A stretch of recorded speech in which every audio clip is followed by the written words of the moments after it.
আসসালামু আলাইকুম। এসটিএমএল বাংলা চ্যানেলের পক্ষ থেকে ওয়েব ডিজাইন বাংলা ভিডিও টিউটোরিয়ালের আজকের পর্বে আপনাদের সবাইকে স্বাগত জানাচ্ছি। আমি মোহাম্মদ জাহিদুল ইসলাম জাকির। ভিউয়ার্স, আমরা গত পর্বে শিখেছিলাম যে ইন্টারনাল সিএসএস কীভাবে অ্যাপ্লাই করতে হয়। আজকের পর্বে আমাদের শেখা যে মূল উদ্দেশ্য সেটা হচ্ছে যে এক্সটার্নাল সিএসএস মূলত কীভাবে ইউজ করতে হয়। আর আমরা আমাদের এই ফুল টিউটোরিয়ালটি এক্সটার্নাল সিএসএস এর মাধ্যমে শিখে থাকবো। সো এক্সটার্নাল সিএসএস ইউজ করার জন্য আমাদেরকে যেটা করতে হবে তা হচ্ছে আমাদেরকে একটি ফাইল নিয়ে নিতে হবে, সিএসএস নামক একটি ফাইল, এবং সেটা করার জন্য আমাদেরকে অবশ্যই আমাদের ফাইলে চলে যেতে হবে এবং যে index.html ফাইল রয়েছে তার সাথেই আমাদেরকে আরেকটি ফাইল নিতে হবে এবং সেটার নাম দিতে হবে style.css। style.css লিখে এটাকে সেভ করে দিয়ে এইরকম পারমিশন চাওয়ার পর আপনারা এটাকে সেভ করে দেবেন এবং এটা রিফ্রেশ করার পর দেখবেন যে এটার যে আইকনটি রয়েছে তা চেঞ্জ হয়ে একটি অন্য আইকনে পরিণত হয়ে গেছে। এরপর ভিউয়ার্স, আপনারা যেটা করবেন তা হচ্ছে যে আপনারা এই যে আপনাদের যে ফাইলটি রয়েছে সেই ফাইলের মানে এই নোটপ্যাডে আসার পর আপনারা ফাইলে চলে যাবেন এবং এখান থেকে একটু ওপেনে যাওয়ার পর আপনারা এখান থেকে এই সিএসএস ফাইলটি এখান থেকে ক্লিক করে অন করে নেবেন। এরপর আপনারা যে কাজটি করবেন তা হচ্ছে যে আপনাদের যে ইন্ডেক্স ফাইলটি রয়েছে এর উপরে মাউস রাইট বাটন ক্লিক করে এখান থেকে মুভ টু আদার ভিউ করে নেবেন। ঠিক আছে, সো আমি এটা এখানে নিচ্ছি এবং এখান থেকে যদি মুভ টু আমি আদার ভিউ করে সিএসএস ফাইলটাকে একটু সাইডে নিয়ে গেলাম। এখন আমাদের যে সিএসএস ফাইলটি রয়েছে তো আমরা এর নামটি মানে এখানে আমাদের এই ইন্ডেক্স ফাইলের সাথে আমরা এটাকে লিঙ্ক আপ করাবো। তো লিঙ্ক আপ করানোর জন্য ভিউয়ার্স আমাদের যে কাজটি করতে হবে তা হচ্ছে যে আমাদেরকে এখানে স্টাইল ইউজ করতে হবে। ঠিক আছে, এখানে একে আমরা লিঙ্ক আপ করানোর জন্য যে কাজটি করব তা হচ্ছে যে আমরা এইভাবে একে লিঙ্ক করাবো। লিঙ্ক স্পেস আমরা একে এইভাবে এর সাথে লিঙ্ক আপ করাবো।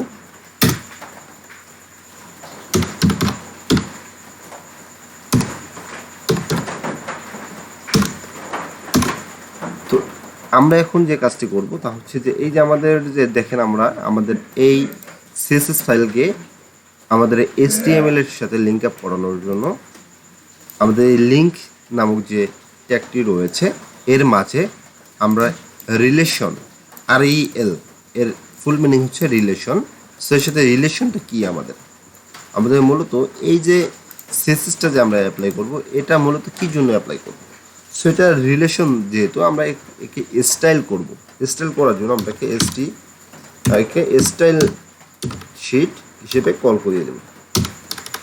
স্টাইল শিট হিসেবে আমরা কল করাবো এবং এই স্টেপ হাইপার রেফারেন্সটা কি মূলত এর নামটা কি, এই যে আমাদের যে স্টাইল নামক যে আমাদের ফাইলটি রয়েছে বা সিএসএসটি রয়েছে এর নামটি আমাদেরকে এখানে অ্যাপ্লাই করতে হবে। তো এর নামটি আমরা এইভাবে অ্যাপ্লাই করে দেব এবং যদি আমরা এটাকে সেভ করি তাহলে কিন্তু আমাদের সম্পূর্ণ যে এই সিএসএস ফাইলটি রয়েছে তা কিন্তু এখানে অ্যাপ্লাই হয়ে গেছে।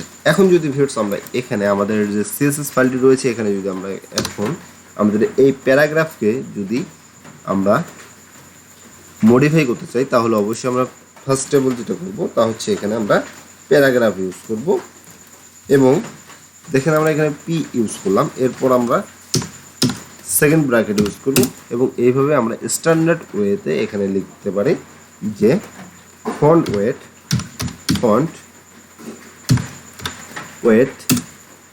এবং আমরা এটাকে এইভাবে বোল্ড করে দিয়ে দিতে পারি, ফন্ট ওয়েট বোল্ড। এখন যদি আমরা এটাকে রিফ্রেশ করি, দুটোই আমরা সেভ করেছি দেখেন, এখন যদি আমরা এটাকে রিফ্রেশ করি তাহলে কিন্তু আমাদের সম্পূর্ণ যে স্টাইলটি রয়েছে সেটা কিন্তু পেয়ে গিয়েছে। এখন যদি আমরা আবার এটাকে আমরা কালার দেই এবং যদি আমরা এইভাবে কালার নির্ধারণ করে দিই তাহলে রেড এবং এটাকে যদি রিফ্রেশ করি তাহলে কিন্তু আমাদের এর কালারটি রেড হয়ে গিয়েছে। এছাড়াও ভিউয়ার্স আমরা যদি এখানে কোনো রকম অন্যান্য কাজ করতে চাই, এর যদি অন্যান্য সাইজ করতে যাই তাহলে কিন্তু ভিউয়ার্স আমরা এখানে এইভাবে ইউজ করতে পারি। তো অবশ্যই আপনারা বাসায় প্র্যাকটিস করে নেবেন এবং এটা বেশি বেশি প্র্যাকটিস করবেন। প্র্যাকটিস করার পর আপনাদের মাথায় এগুলো ক্যাচ করবে। তো আজকের পর্বে আপনাদেরকে মূলত এটাই শেখানো ছিল যে আমরা একটা নতুন স্টাইল শিট আমাদের HTML ফাইলে কীভাবে অ্যাড করে দিতে পারি। তো আগামী পর্ব থেকে ভিউয়ার্স আমরা আমাদের যে ওয়েবসাইটে যে খুঁটিনাটি যে ট্যাগগুলো রয়েছে সেগুলো নিয়ে ডিসকাস করব এবং আমরা অল্প কয়েকটি নতুন নতুন জিনিস শেখার পর আমরা আমাদের ওয়েবসাইটে কাজ শুরু করে দেব।